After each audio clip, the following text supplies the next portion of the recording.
بسم اللہ الرحمن الرحیم۔ السلام علیکم، میں ہوں عمران احمد اور آپ دیکھ رہے ہیں میرا YouTube channel AIO audio books. پیش خدمت ہے اس کتاب کا اگلا حصہ، تو چلیے شروع کرتے ہیں۔ لیس بن موشان، یوحاوا اور یہودیوں کے 3-4 سرکردہ آدمی ابھی تک کعب بن اسد کے پاس بیٹھے ہوئے تھے۔ جرید بن مسیب بھی وہیں تھا۔ انہوں نے اپنی سازش کا وقت رات کا مقرر کیا، لیکن ایک یہودی دوڑتا ہوا اندر آیا۔ مسلمان آ رہے ہیں، اس نے گھبراہٹ سے کانپتی ہوئی آواز میں کہا۔ صاف نظر آتا ہے کہ وہ دوست بن کر نہیں آ رہے، گرد بتا رہی ہے کہ وہ چڑھائی کر کے آ رہے ہیں۔ گرد دائیں بائیں پھیل رہی ہے، دیکھو، اٹھو اور دیکھو۔ کعب بن اسد دوڑتا ہوا باہر نکلا اور قلعے کے برج میں چلا گیا۔ وہاں سے دوڑتا اترا اور لیس بن موشان کے پاس پہنچا۔ مقدس موشان، کعب بن اسد نے کانپتی ہوئی آواز میں کہا، کیا آپ کا جادو ان برچھیوں اور تلواروں کو توڑ سکتا ہے جو ہمیں قتل کرنے آ رہی ہیں؟ روک سکتا ہے؟ بوڑھے لیس بن موشان نے کہا، اگر محمد کا جادو زیادہ تیز ہوا تو میں مجبور ہوں گا۔ تم اوپر جا کر کیا دیکھ کر آئے ہو؟ خدائے یہودا کی قسم، کعب بن اسد نے کہا، یہ مخبری نعیم بن مسعود نے کی ہے۔ مجھے معلوم نہ تھا کہ وہ مسلمان ہو چکا ہے۔ مسلمان محاصرے کی ترتیب میں آ رہے ہیں، ہم نکل نہیں سکیں گے۔ ان دونوں کو نکال دو، لیس بن موشان نے کہا۔ یوحاوا، جرید کو ساتھ لے کر پچھلے دروازے سے نکل جاؤ، میں تمہارے پیچھے پیچھے آ رہا ہوں۔ آپ اوپر کیوں نہیں جاتے لیس بن موشان؟ کعب بن اسد نے کہا، آپ کا وہ علم اور وہ جادو کہاں گیا جو آپ؟ تم اس راز کو نہیں سمجھ سکتے، بوڑھے لیس نے کہا۔ موسیٰ نے فرعون کو ایک دن میں ختم نہیں کر دیا تھا۔ یہ عصا جو تم میرے ہاتھ میں دیکھ رہے ہو وہی ہے جو موسیٰ نے دریا میں مارا تھا تو پانی نے انہیں راستہ دے دیا تھا۔ یہ عصا کا کرشمہ تھا کہ فرعون کا لشکر اور وہ خود دریا میں ڈوب کر فنا ہو گیا تھا۔ جس طرح موسیٰ اپنے قبیلے کو مصر سے نکال لائے تھے، اسی طرح میں تمہیں یہاں سے نکال دوں گا۔ یوحاوا اور جرید بن مسیب پچھلے دروازے سے نکل گئے اور لیس بن موشان بھی چل پڑا۔ مسلمان جب بنو قریظہ کی بستی کے قریب آئے تو عورتوں اور بچوں میں ہڑبونگ بپا ہو گئی اور بھگدڑ مچ گئی۔ عورتیں اور بچے اپنے گھروں کو بھاگے جا رہے تھے، کوئی آدمی مقابلے کے لیے باہر نہ آیا۔ جو مسلمان ٹیکریوں کی طرف سے محاصرے کے لیے آگے بڑھ رہے تھے، انہیں 2 آدمی اور 1 عورت نظر آئی، تینوں بھاگے جا رہے تھے۔ آدمی جو بوڑھا تھا اور عورت اپنے ساتھی کو گھسیٹ رہے تھے، وہ پیچھے کو مڑ مڑ کر دیکھتا اور آگے نہیں چلتا تھا۔ وہ لیس بن موشان، جرید اور یوحاوا تھے۔ لیس نے جرید کے ذہن پر قبضہ کر کے اسے رسول کریم کے قتل پر آمادہ کر لیا تھا، لیکن اب جرید اس کے لیے مصیبت بن گیا تھا۔ وہ اس عمل کے زیر اثر تھا جسے آج ہپناٹزم کہا جاتا ہے۔ یوحاوا اپنی محبت کی خاطر اسے اپنے ساتھ لے جا رہی تھی۔ اسے یہی ایک خطرہ نظر آ رہا تھا کہ جرید مسلمانوں کے ہاتھوں مارا جائے گا، اور لیس جرید کو اس لیے اپنے ساتھ لے جانے کی کوشش میں تھا کہ اسے کسی اور موقع پر رسول اللہ صلی اللہ علیہ وآلہ وسلم کے قتل کے لیے استعمال کرے گا۔ لیکن جرید لیس کے عمل تنویم کے زیر اثر بار بار کہتا تھا، کہاں ہے جو اپنے آپ کو خدا کا نبی کہتا ہے؟ وہ ہم میں سے ہے، وہ میرے ہاتھوں قتل ہوگا، مجھے چھوڑ دو، مجھے مدینہ جانے دو، نعوذ باللہ۔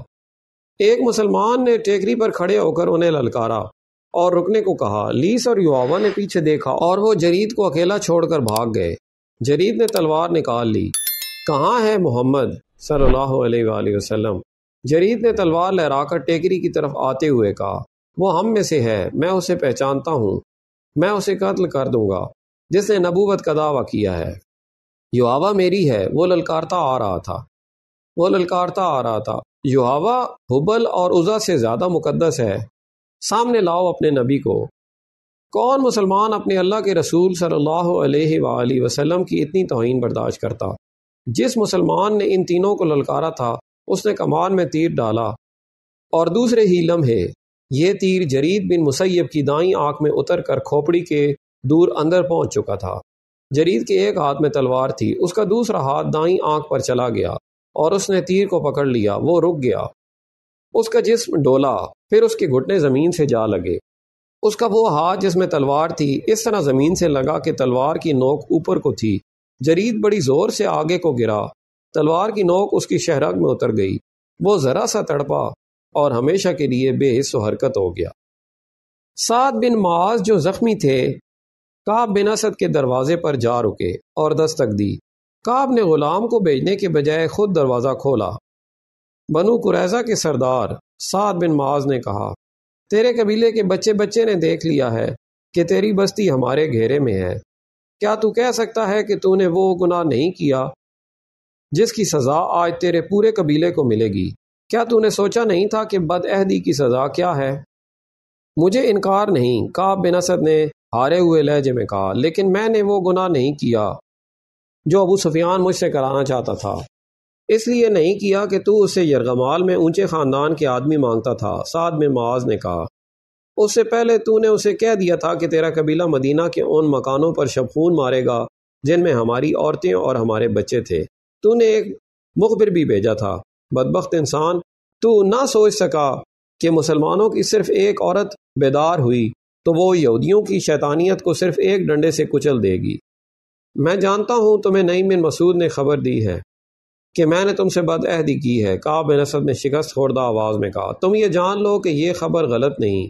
میں نے جو کچھ کیا وہ اپنے قبیلے کی سلامتی کے لیے کیا تھا۔ اب اپنے قبیلے کے لیے سزا خود ہی مقرر کر دے۔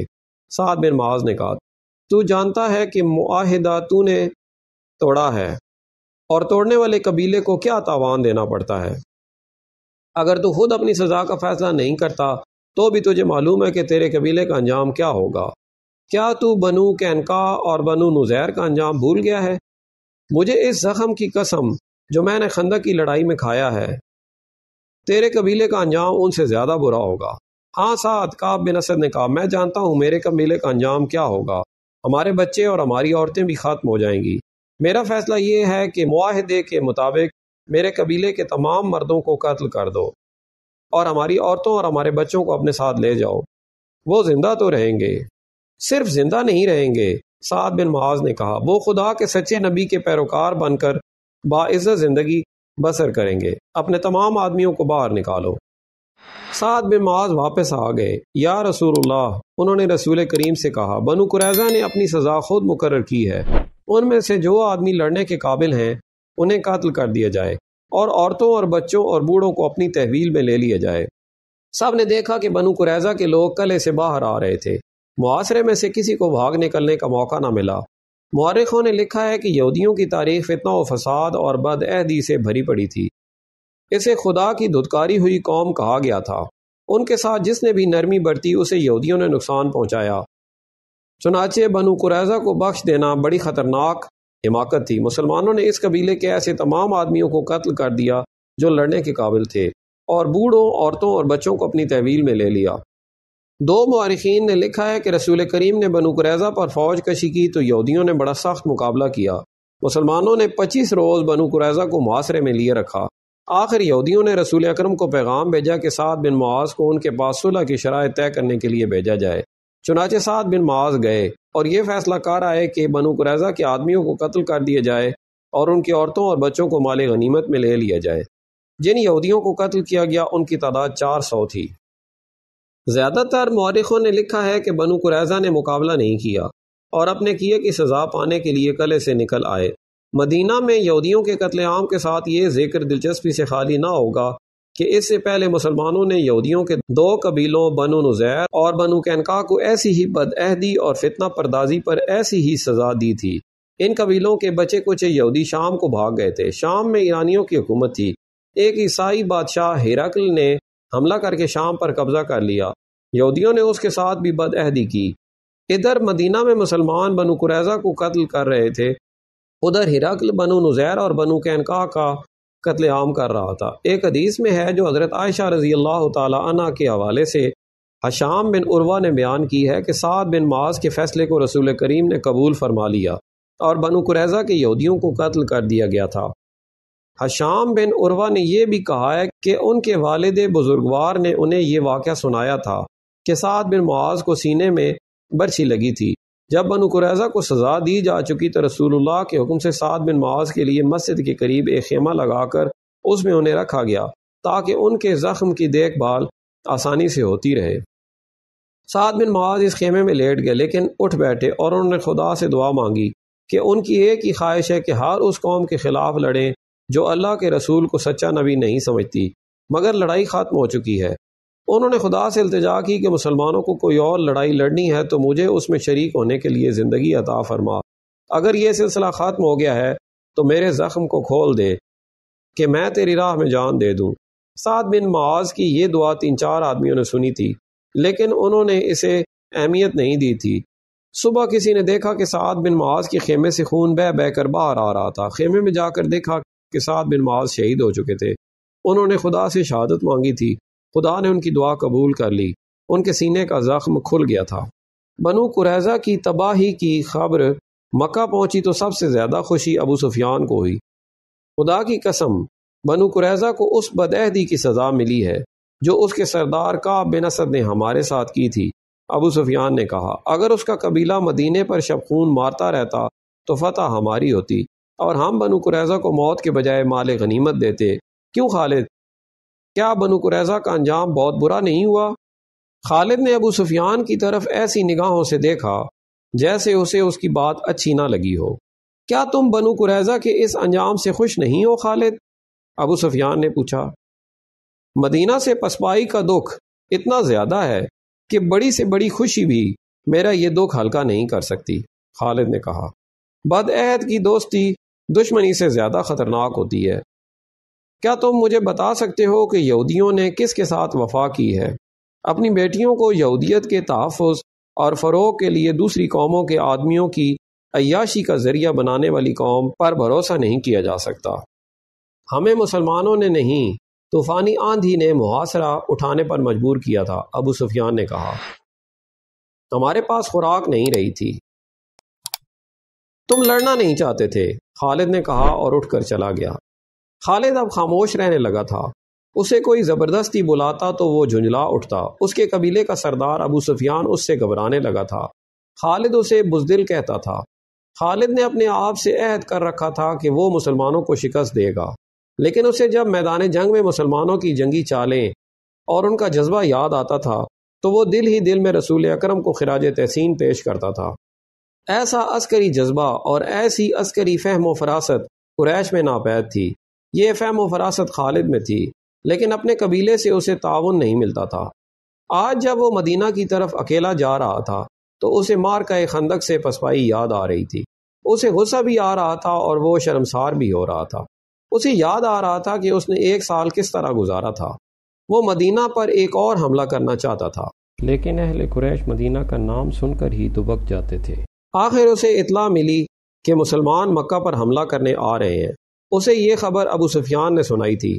مسلمان مکہ پر حملہ کرنے صرف اس لیے آ رہے ہیں کہ ہم نے ثابت کر دیا ہے کہ قبیلہ قریش محمد سے ڈرتا ہے۔ خالد نے ابو سفیان سے کہا، کیا تم نے اپنے قبیلے کو کبھی بتایا ہے کہ مسلمان مکہ پر حملہ کر سکتے ہیں؟ کیا قبیلہ حملہ روکنے کے لیے تیار ہے؟ اب اس بحث کا وقت نہیں کہ ہم نے کیا کیا اور کیا نہیں کیا، ابو سفیان نے کہا۔ مجھے اطلاع دینے والوں نے بتایا ہے کہ مسلمانوں کی تعداد تقریباً 1,500 ہے۔ تم کچھ سوچ سکتے ہو؟ میں سوچ چکا ہوں، خالد نے کہا۔ مجھے 300 سوار دے دو، میں مسلمانوں کو راستے میں روک لوں گا۔ میں کرا الغیم کی پہاڑیوں میں گھات لگاؤں گا، وہ اسی درے سے گزر کر آئیں گے، میں انہیں ان پہاڑیوں میں بکھیر کر ماروں گا۔ تم جتنے سوار چاہو لے لو، ابو سفیان نے کہا، اور فوراً روانہ ہو جاؤ، ایسا نہ ہو کہ وہ درے سے گزر آئیں۔ خالد کو آج یاد آ رہا تھا کہ اس خبر نے اس کے جسم میں نئی روح پھونک دی تھی۔ اس نے اسی روز 300 سوار تیار کر لیے تھے۔ مسلمانوں کی تعداد 1,400 تھی، ان میں زیادہ تر نفری پیادہ تھی۔ خالد خوش تھا کہ اپنے سواروں کی قیادت اس کے ہاتھ میں ہے۔ اب ابو سفیان اس کے سر پر سوار نہیں تھا، سب فیصلے اسے خود کرنے تھے۔ وہ مسلمانوں کو فیصلہ کن شکست دینے کے لیے روانہ ہو گیا۔ اب تک کے لیے اتنا ہی، ملتے ہیں اگلی ویڈیو میں۔ اپنا خیال رکھیں اور ہمارے اس چینل کا بھی۔ اللہ حافظ۔